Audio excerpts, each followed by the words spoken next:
Hi everybody, this is Francisco Cuenca Fernandez from the Aquatics Lab at the University of Granada in Spain. In this study, I will present an analysis of potential markers of success in performance for young swimmers.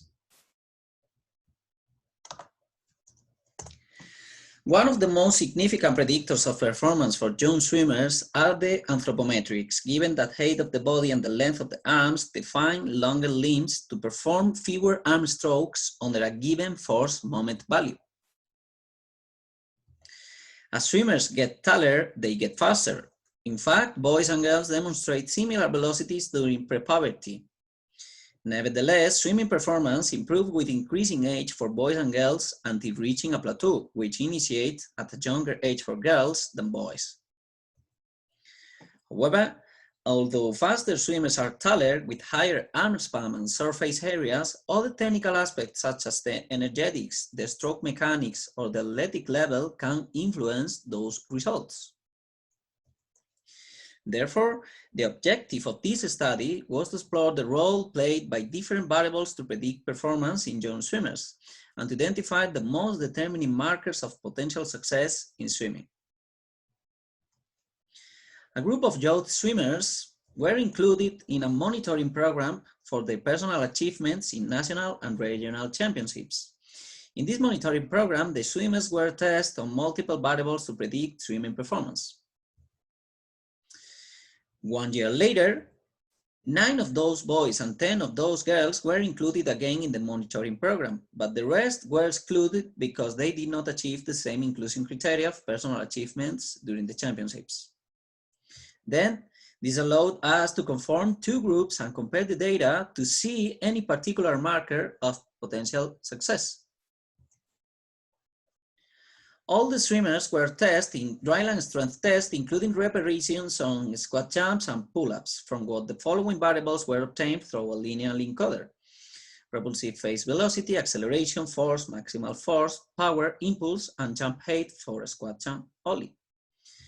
On the other hand, anthropometric tests, including body weight, height, arm span, and body mass index, were obtained from the participants. Finally, swimming tests, including underwater swimming velocity, time to 15 meters, and time in 50-meter freestyle, were obtained from the participants. The relationship between the variables were studied by Pearson correlation coefficient, and the difference in the markers of performance were explored by a non-parametric independent t-test. The statistical analyses were conducted on SPSS, and the alpha level was set at P0.05. In boys, some variables from the dryland test correlated with variables of performance in swimming. For instance, jump height correlated negatively with time in 15 meters, while the values of strength of the jump correlated with time in 50-meter freestyle and underwater swimming velocity. Regarding the anthropometric variables, height and arm span were correlated with time in 50 meters and time in 15 meters. In girls, some variables from the dryland test correlated with variables of performance in swimming. The values of strength of the jump correlated with time in 50 and 15 meters. Regarding the anthropometric variables, the height was correlated with time in 50 and 15 meters and underwater swimming velocity, while arm span was correlated only with time in 50 and 15 meters. On the other hand, the boys included in the monitoring program in the second year were the ones presenting better values in only 2 swimming variables in comparison with those who did not repeat at the next year, such as time in 15 meters and underwater swimming velocity. However, the girls included again were the ones presenting better values in the following markers, such as time in 15 and 50 meters, jump height, and several velocity and power-based variables collected from the squat jump and pull-up in comparison with those who did not repeat at the next year. Therefore, These results indicated that a good athletic performance and advanced physical maturity were associated weakly to moderately with better performance of young swimmers in multiple swimming tasks. It might suggest that the deficits in one of them might be countered by the development of the other.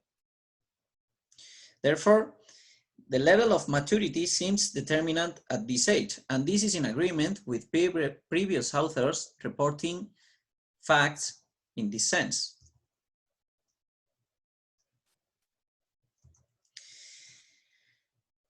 In boys, a high development of technical skills such as timing 15 meters and underwater swimming velocity rather than growth or athletic development were highlighted as determining markers of success to achieve a high level of performance again a year later.